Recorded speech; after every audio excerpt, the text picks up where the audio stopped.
normativ bazanın təkmilləşdirilməsi bu bizim ağır mövzularından biridir və biz hal-hazırda belə bir təşəbbüs var Mərkəzi Bankın tərəfindən.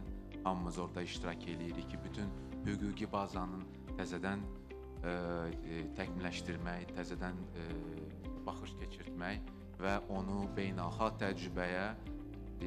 təcrübəni də araşdırıb bizim yerli bazarımıza onu tətbiq eləmək böyük bir çağırışdır. İnvestor olmaq rahat. Yəni qorxmayın bu bazara, yəni gəldikcə həmin alətləri sınayın, baxın. Burada heç bir deməli qorxulu şey yoxdur. Biz görürük ki, insanlar arasında kapital bazarlarının haqqında çox məhdud sayda məlumat var. O da əgər biz daha da içəri girsək, bu hamısı məktəblərdən, universitetlərdən irəli gəlir.